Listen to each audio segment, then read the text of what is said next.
श्री गणेशाय नमः। गुरु गोविंद दो खरे काके लागू पाए, बलिहारी गुरु आपने गोविंद दियो बताए। संत कबीरदास इस दोहे में कहते हैं कि यदि गुरु और गोविंद एक साथ खड़े हो तो किसे प्रणाम करना चाहिए, गुरु को अथवा गोविंद को। ऐसी स्थिति में गुरु के श्री चरणों में शीश झुकाना उत्तम है, क्योंकि गुरु ने ही गोविंद से हमारा परिचय कराया है। इसीलिए गुरु का स्थान गोविंद से भी ऊंचा है। तो नमस्कार दोस्तों, स्वागत है आपका आपके अपने YouTube चैनल पर। दोस्तों, आप सभी को गुरु पूर्णिमा की हार्दिक शुभकामनाएं। दोस्तों, वैसे तो प्रत्येक माह की पूर्णिमा तिथि धार्मिक दृष्टि से बहुत महत्वपूर्ण होती है, लेकिन आषाढ़ माह की पूर्णिमा और भी खास होती है। आषाढ़ पूर्णिमा को ही गुरु पूर्णिमा के रूप में भी माना जाता है। साथ ही इस दिन गोपद में व्रत भी रखा जाता है। इस पूर्णिमा को भगवान विष्णु की पूजा की जाती है। हिंदुओं में पूर्णिमांत पांचांग के अनुसार प्रत्येक माह का नामकरण पूर्णिमा तिथि को चंद्रमा जिस नक्षत्र में विद्यमान होता है उसी के अनुसार रखा गया है। मान्यता है कि आषाढ़ माह की पूर्णिमा को चंद्रमा पूर्वाषाढ़ा या उत्तराषाढ़ा नक्षत्र में होता है। यदि आषाढ़ माह में पूर्णिमा तिथि को चंद्रमा उत्तराषाढ़ा नक्षत्र में रहे तो वह पूर्णिमा बहुत ही सौभाग्यशाली व पुण्य फलदायी नहीं मानी जाती है। ऐसे संयोग में 10 विश्व देवी की पूजा करने का विधान भी है। दोस्तों, आज है गुरु पूर्णिमा और आज इस पावन दिन पर मैं लेकर आ रही हूँ आपके लिए पूर्णिमा की पवित्र पावन कथाएं, जिसके सुनने मात्र से आपकी हर मनोरथ पूर्ण होगी। तो चलिए दोस्तों, श्रवण करें पूर्णिमा की पवित्र पावन कथाएं। एक बार की बात है, परिचर नाम का एक राजा था। वह बहुत बड़ा धर्मात्मा और सत्यवादी था। उसने अपने तप से देवराज इंद्र को प्रसन्न कर एक विमान और एक ना सूखने वाला सुंदर माला ली थी। वह माला अपने हृदय में धारण कर विमान में बैठकर आकाश में परिभ्रमण किया करता था। उसे आखेट का बड़ा शौक था। वह प्रायः वनों में आखेट के लिए जाया करता था। उसकी रानी का नाम गिरिका था। वह बहुत सुंदर और पवित्र हृदय वाली थी। वह अपने पति को बहुत ही प्रेम करती थी। ईश्वर के प्रति उसकी बहुत बड़ी आस्था थी, इसीलिए वह हमेशा भजन कीर्तन में लीन रहते थे। एक दिन गिरिका ऋतुमती हुई। 3 दिनों के पश्चात जब रानी शुद्ध हुई तो वो परिचर उसके साथ रमन करने से पूर्व ही वन में आखेट के लिए चला गया। राजा आखेट के लिए चला तो गया, किंतु उसका ध्यान रानी के साथ रमन करने की ओर लगा रहा। दोपहर के समय था। राजा वन में अशोक वृक्ष के नीचे बैठा हुआ था। उस समय शीतल और सुगंधित हवा चल रही थी। मृदुल स्वर में पक्षी गाना गा रहे थे। तब राजा का ध्यान रानी की ओर चला गया। वो रानी के साथ रमन के संबंध में मन ही मन सोचने लगा। राजा कामातुर हो उठा और इसका वीर्य स्खलित हो गया। राजा ने सोचा कि उसका वीर्य व्यक्त नहीं जा सकता, अतः उसने अपने वीर्य को एक दोने में रखकर विमान में बैठे हुए बाज पक्षी को बुलाकर उसे कहा कि तुम इस दोने को ले जाकर मेरी रानी को दे दो, वह इसे अपने मार्ग में धारण कर लेगी। तब दोने को मुंह में दबाकर बाज राजा के महल की ओर उड़ चला। जैसे ही बाज यमुना नदी के ऊपर जा रहा था, दूसरे बाज की नजर उस पर पड़ी। यह देखकर दूसरा बाज सोचने लगा कि बाज अपने मुख में कुछ खाने का सामान ले जा रहा है, क्यों ना मैं उसके मुंह का सामान छीन लूं। यह सोचकर बाज पहले बाज के ऊपर झपटा मारा, जिससे बाज के मुंह से दोना गिरकर यमुना नदी में बह गया। दोने में रखा वीर्य यमुना नदी में बह गया। तभी एक मछली की दृष्टि उस वीर्य पर पड़ी। उसने सोचा कि यह खाने का कोई वस्तु है और उसने उसे पानी के साथ निगल लिया। फलकता मछली गर्भवती हो गई। दासराज नामक मल्लाह को यह मछली शिकार में मिली। जब उसने मछली को बीचों बीच से काटा तो उसके पेट से एक बालक और एक बालिका निकली। उसने दोनों बच्चे को परिचर को भेंट कर दिया। वो परिचर ने बालक को लेकर बालिका को दास को वापस लौटा दिया। दासराज उस बालिका को अपने घर ले जाकर उसका पालन पोषण करने लगा। दासराज ने बालिका का नाम सत्यवती रखा था। सत्यवती मछली के पेट से उत्पन्न हुई थी, इसीलिए उसके शरीर से मछली की गंध निकलती रहती थी, अतः लोग उसे मत्स्य गंधा भी कहते थे। मत्स्य गंधा धीरे धीरे बड़ी होने लगी। वह बहुत ही खूबसूरत थी। रात्रि को वह अपने नाव पर बैठकर लोगों को इस पार से उस पार पहुंचाया करती थी। एक दिन दोपहर के समय महर्षि पराशर वहां जा पहुंचे। मत्स्य गंधा को देखकर महर्षि मुग्ध हो गया। उन्होंने कहा कि सुंदरी, तुम्हें अपूर्व सुख मिलेगा, तुम मेरे साथ रमन करो। तब मत्स्यगंधा ने उत्तर दिया कि महर्षि, आप यह कैसे बात कर रहे हैं? दोपहर का समय है, आसपास लोग बैठे हैं, मैं आपके साथ रमन कैसे कर सकती हूँ? पराशर जी ने योग शक्ति से चारों ओर कोहरा कर दिया। तब पराशर बोले कि अब हमें कोई नहीं देख सकता, तुम निश्चिंत होकर मेरे प्रस्ताव को स्वीकार कर लो। मत्स्यगंधा पुनः बोल उठी कि महर्षि, मैं कुंवारी हूँ, पिता की आज्ञा के अधीन हूँ। आपके साथ रमन करने से मेरा कौमार्य नष्ट हो जाएगा, मैं समाज में लांछित बन जाऊंगी। पराशर जी ने उत्तर दिया कि तुम चिंता मत करो, मुझसे रमन करने के पश्चात तुम्हारा कौमार्य नष्ट नहीं होगा। गर्भवती होने पर भी गर्भ का चिन्ह प्रकट नहीं होगा। मत्स्यगंधा फिर बोली कि मेरे शरीर से मछली की गंध हमेशा निकलती रहती है, आप मुझे वरदान दे कि यह गंध सुगंध के रूप में बदल जाए और 4 कोस तक यह गंध फैलती रहे। पराशर जी ने तथास्तु कहा। तब मत्स्यगंधा के शरीर से कस्तूरी की गंध निकलने लगी।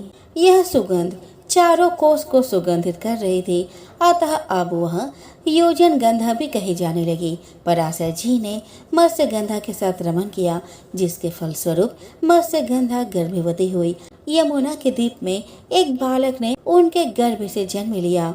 वह बालक जन्म लेते ही बड़ा हो गया। वह तप करने के लिए वन में चला गया। वही बालक जगत में वेद व्यास जी के नाम से प्रसिद्ध हुआ। वेद व्यास जी का पूरा नाम कृष्ण द्वैपायन था। उनका जन्म दो द्वीपों के बीच हुआ था, इसीलिए वह द्वैपायन कहे जाते थे। वेदों के पंडित होने से उन्हें वेद व्यास कहा जाता था। वेद व्यास हमेशा अमर है, वो आज भी धरती पर मौजूद है और किसी किसी को दर्शन देकर कृतार्थ करते हैं। तो यह थी वेद व्यास की जन्म कहानी। द्वापर युग में यशोदा माँ के आग्रह से श्री कृष्ण ने एक ऐसे व्रत की महिमा का गायन किया जिसको करने से मनुष्य को सभी मनोकामनाओं की पूर्ति होती है। यह अचल सौभाग्यदायक होती है। यशोदा जी ने पूछा कि यह व्रत किसने किया है? श्री कृष्ण बोले, मृत्युलोक में ही एक बहुत ही सुंदर व रत्नों से पूर्ण एक नगरी है जिसका नाम कातिका है, जिनके राजा का नाम चंद्रहास है। वहाँ पर धनेश्वर नामक ब्राह्मण रहता था, जिसकी पत्नी का नाम रूपवती था, जो कि बहुत ही सुंदर थी। उनके घर में धन वैभव की कोई कमी नहीं थी, परंतु उनके संतान नहीं थे।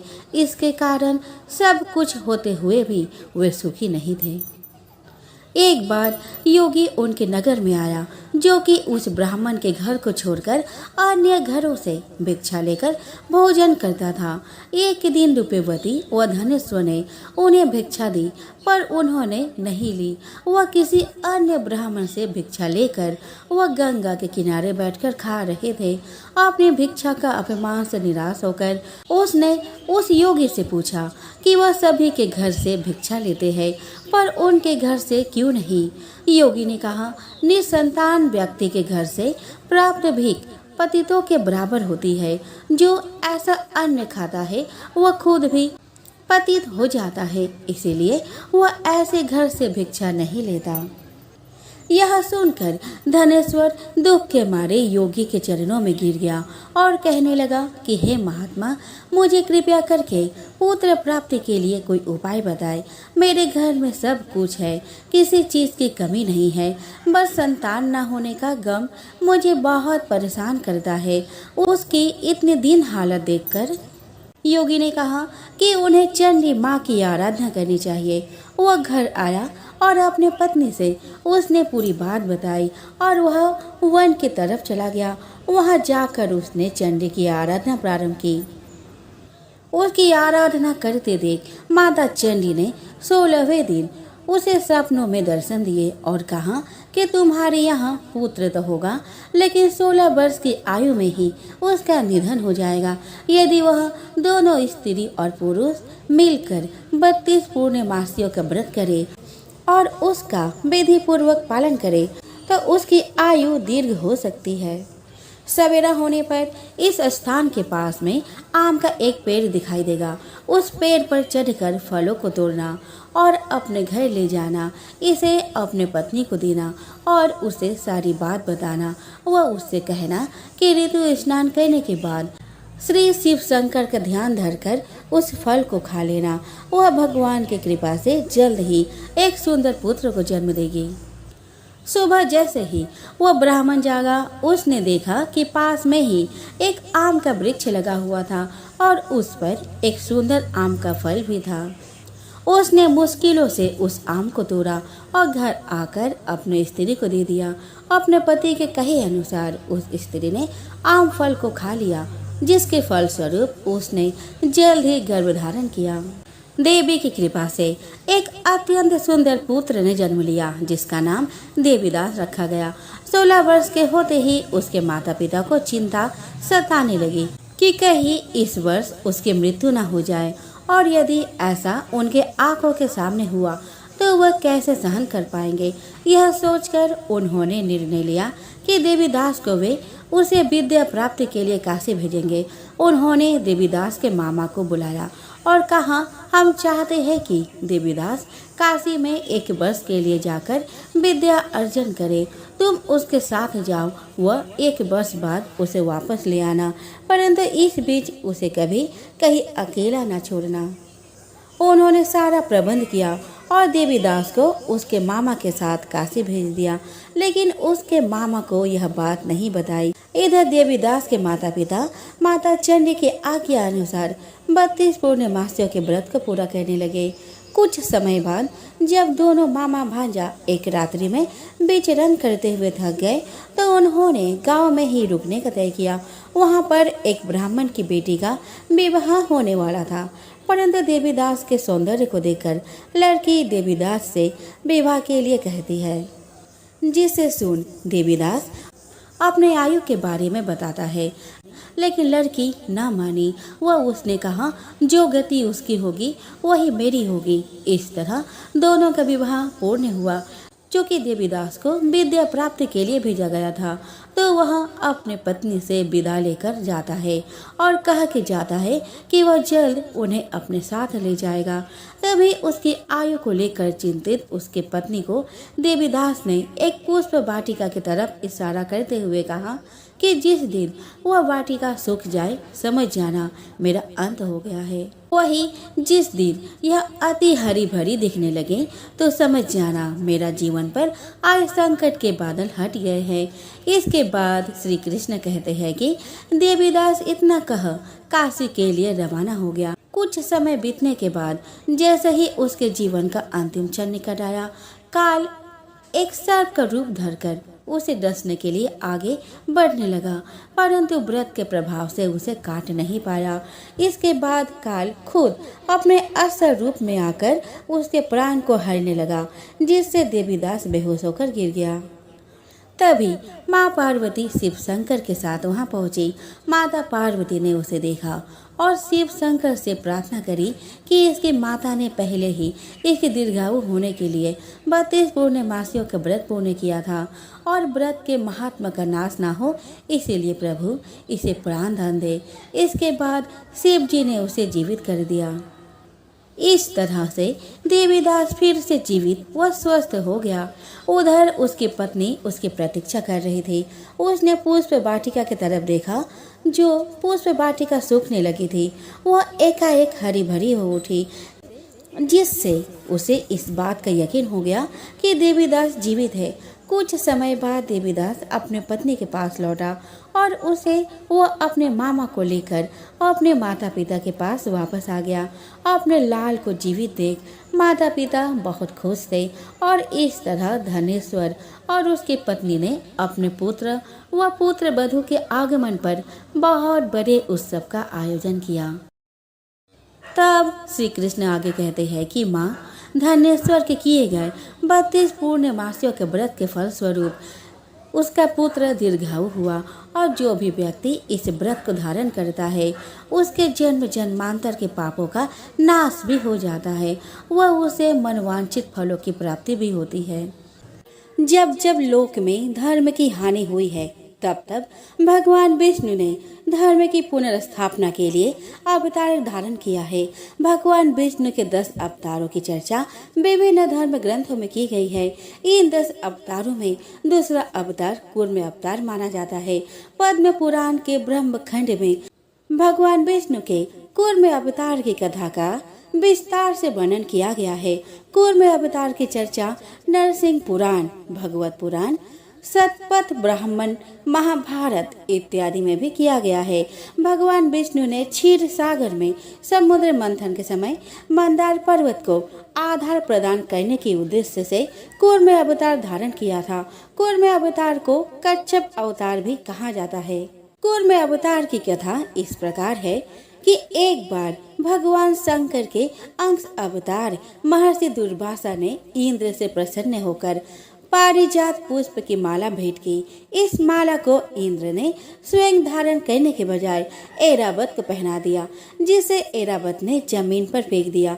इंद्र के इस व्यवहार से दुर्वासा ऋषि नाराज हो गए। उन्होंने देवताओं को श्राप दे दिया कि जाओ, तुम्हारा वैभव नष्ट हो जाएगा। उनके इस श्राप के प्रभाव से लक्ष्मी समुद्र में लुप्त हो गई।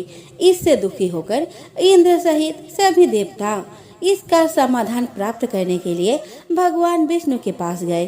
भगवान विष्णु ने उन्हें सलाह दी कि क्षीर सागर में जाकर समुद्र मंथन करें, इससे अमृत की प्राप्ति होगी। इस अमृत से देवताओं की शक्ति वापस आ जाएगी। इस कार्य को संपन्न करने के लिए मंदार पर्वत को मथाने की तरह और वासु की नाक को रस्सी की तरह उपयोग में लाने की सलाह दी। इस कार्य के लिए असुरों का भी सहयोग लिया गया। देवताओं ने असुरों को लालच दिया कि इससे प्राप्त अमृत से हम सबों का जीवन अमर हो जाएगा, जिसके लोभ में आकर असुरों ने भी इस समुद्र मंथन में अपना सहयोग दिया। समुद्र मंथन के क्रम में जब मंदराचल को समुद्र में डालकर मथाने की तरह उपयोग में लाया जाने लगा, तब मंदराचल के नीचे कोई आधार न होने के कारण वह समुद्र में डूबने लगा। मंदराचल को आधार प्रदान करने के लिए भगवान विष्णु ने विशाल कूर्म के रूप में अवतार धारण किया। पूर्ण रूप धारण कर भगवान विष्णु मंदराचल के नीचे स्थित हो गए। कच्छप के पीठ का व्यास कम से कम 1 लाख योजन था। इस समुद्र मंथन से लक्ष्मी एवं अमृत सहित 14 अन्य रत्नों की भी प्राप्ति हुई, जिससे देवताओं का वैभव पहले की तरह स्थापित हो गया। भगवान विष्णु द्वारा कच्छप अवतार धारण करने के उपलक्ष्य में ही लोक में एकादशी के उपवास की परंपरा प्रचलित हुई। जिस समय भगवान विष्णु ने कच्छप का रूप धारण किया था और उनके पीठ पर मंदराचल पर्वत मथाने की तरह घूम रहा था, उस समय मंदराचल के चट्टानों की नोक से पीठ की खुजाए जाने के कारण भगवान को अच्छा लगने लगा। इससे उन्हें नींद आने लगी और उनके श्वास की गति बढ़ गई। इस श्वास वायु से समुद्र के जल में तरंगे उत्पन्न होने लगी। इसी के कारण समुद्र में ज्वार भाटा की उत्पत्ति हुई। दोस्तों, माँ लक्ष्मी सुख, समृद्धि और धन की देवी है। जब एकादशी का व्रत किया जाता है तो माता लक्ष्मी की कहानी सुनकर व्रत को पूर्ण किया जाता है।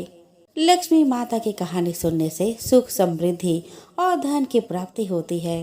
एकादशी के दिन विष्णु भगवान के साथ साथ माता लक्ष्मी की भी कथा सुनी जाती है। ऐसी मान्यता है कि इस दिन लक्ष्मी माता की सच्चे मन से आराधना करने से माँ लक्ष्मी उस पर अपनी कृपा बरसाती है।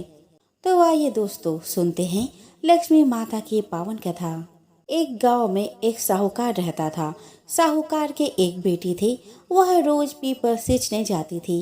पीपल के वृक्ष में से लक्ष्मी जी प्रकट होती थी और चली जाती थी। एक दिन लक्ष्मी जी ने साहूकार के बेटे से कहा, तू मेरी सहेली बन जा। तब लड़की ने कहा कि मैं अपने पिता से पूछकर कल आऊंगी। साहूकार के बेटी ने घर जाकर अपने पिता को सारी बात कह दी। तब उसके पिता बोले कि वह तो लक्ष्मी जी है, अपने को और क्या चाहिए, तो लक्ष्मी जी की सहेली बन जा। दूसरे दिन वह लड़की फिर गई। तब लक्ष्मी जी पीपल के पेड़ से निकल कर आई और कहा कि सहेली बन जा। तो लड़की ने कहा कि बन जाऊंगी और दोनों सहेली बन गई। लक्ष्मी जी ने उसको खाने का न्योता दिया। घर आकर लक्ष्मी जी ने माँ बाप को कहा कि मेरी सहेली ने मुझे खाने का न्योता दिया है। तब बाप ने कहा कि सहेली के जिम में जाइयो, पर घर को संभाल कर जाना। तब वह लक्ष्मी जी के यहाँ जिम में गई तो लक्ष्मी जी ने उसे साला दुसाला ओढ़ने के लिए दिया, रुपये दिए, सोने की चौकी, सोने की थाली में 36 प्रकार का भोजन करा दिया। जिम कर जब वह जाने लगी तो लक्ष्मी जी ने पल्ला पकड़ लिया और कहा कि मैं भी तेरे घर जिम में जाऊंगी। तो उसने कहा कि आ जाइयो। वह घर जाकर चुपचाप बैठ गई। तब बाप ने पूछा कि बेटी सहेली के यहाँ जिम कर आ गई और तो उदास क्यों बैठी है। तो उसने कहा कि पिताजी, मेरे को लक्ष्मी जी ने इतना दिया, अनेक प्रकार के भोजन कराए, परंतु मैं कैसे जिमाऊंगी, अपने घर में तो कुछ भी नहीं है। तब उसके पिता ने कहा कि गोबर के मिट्टी से चौका लगाकर घर की सफाई कर ले। 4 मुख वाला दिया जलाकर लक्ष्मी जी का नाम लेकर रसोई में बैठ जाना। लड़की सफाई करके लड्डू लेकर बैठ गई। उसी समय एक रानी नहा रही थी। उसका 9 लक्खा हार चील उठा कर ले गई और उसके घर वह 9 लक्खा हार डाल गई और उसका लड्डू ले गई। बाद में वह हार को तोड़कर बाजार में गई और सामान लाने लगी तो सुनार ने पूछा कि क्या चाहिए। तब उसने कहा कि सोने की चौकी, सोने का थाल, साल दुसाला दे दे, मोहर दे और सामग्री दे, 36 प्रकार का भोजन हो जाए, इतना सामान दे। सारी चीजें लेकर बहुत तैयारी करी और रसोई बनाई। तब गणेश जी से कहा कि लक्ष्मी जी को बुलाओ। आगे आगे गणेश जी और पीछे पीछे लक्ष्मी जी आई। उसने फिर चौकी डाल दी और कहा, सहेली चौकी पर बैठ जा। तो लक्ष्मी जी ने कहा कि सहेली, चौकी पर तो मैं राजा रानी के यहाँ भी नहीं बैठी, किसी के भी वहाँ नहीं बैठी। तो उसने कहा, मेरे यहाँ तो बैठना पड़ेगा। फिर लक्ष्मी जी चौकी पर बैठ गई। तब उसने बहुत खातिर की, जैसे लक्ष्मी ने करी थी वैसे ही उसने करी। लक्ष्मी जी उस पर खुश हो गई। घर में खूब रुपया और लक्ष्मी हो गई। साहूकार की बेटी ने कहा कि मैं अभी आ रही हूँ, तुम यही बैठी रहना, और वह चली गई। लक्ष्मी जी गई नहीं और चौकी पर बैठी रही। उसको बहुत दौलत दी। हे लक्ष्मी जी, जैसा तुमने साहूकार की बेटी को दिया वैसा सबको देना। कहानी कहते सुनते और हुंकारा भरते अपने सारे परिवार को दियो। पीहर में देना, ससुराल में देना, बेटे पोते को देना। हे लक्ष्मी माता, सबका कष्ट दूर करना, दरिद्रता दूर करना, सबकी मनोकामना पूर्ण करना। यह गणेश जी की कथा है, जिसे किसी भी व्रत या अन्य किसी कथा को सुनने के बाद अनिवार्य रूप से सुना जाता है। गणेश जी की पूजा के उपरांत विनायक जी की कथा, गणेश जी की कथा को सुनना अत्यंत ही शुभ होता है।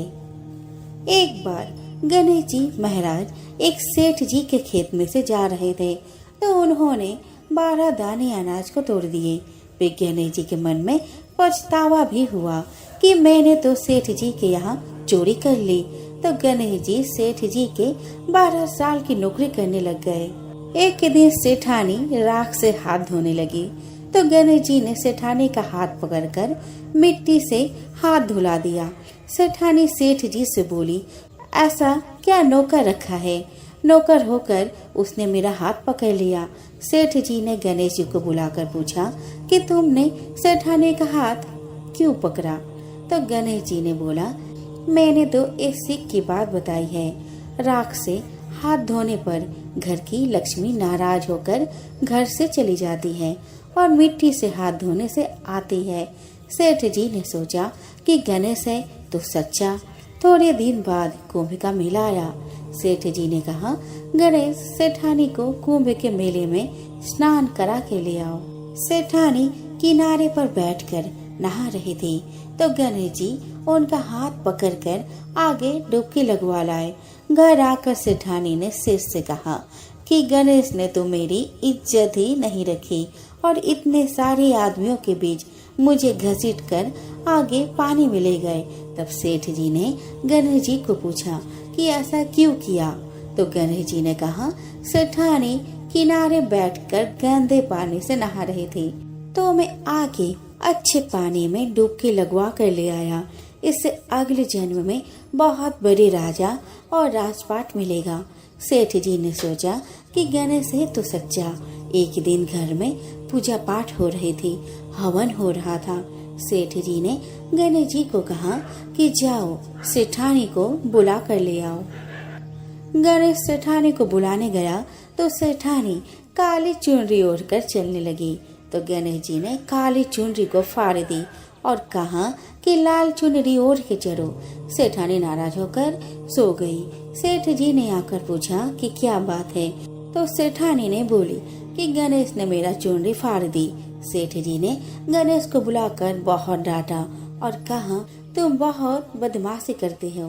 तो गणेश जी ने कहा, पूजा पाठ में काला वस्त्र नहीं पहनते हैं, इसलिए मैंने लाल वस्त्र के लिए कहा।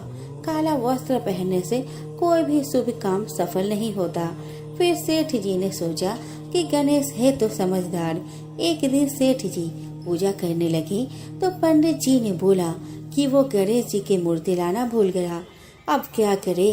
तो गणेश जी ने बोला कि मेरे को ही मूर्ति बनाकर विराजमान कर लो, आपके सारे काम सफल हो जाएंगे। यह बात सुनकर सेठ जी को बहुत गुस्सा आया और वो बोले कि तुम तो अब तक सेठानी से ही मजाक करते थे, मेरे से भी करने लग गए। तो गणेश जी ने कहा, मैं मजाक नहीं कर रहा हूँ, मैं सच बात कर रहा हूँ। इतने में ही गणेश ने गणेश जी का रूप धारण कर लिया और सेठ और सेठानी ने ही गणेश जी की पूजा की। पूजा खत्म होते ही गणेश जी अंदर ध्यान हो गए। सेठ सेठानी को बहुत धोखा हुआ और उन्होंने कहा कि हमारे पास तो गणेश जी रहते थे और हमने उनसे इतना काम करवाया। तो गणेश जी ने सपने में आकर सेठ जी को कहा कि आपके खेत में से मैंने 12 अनाज के दाने तोड़ लिए थे, उसी का दोष उतारने के लिए मैंने आपके यहाँ नौकरी कर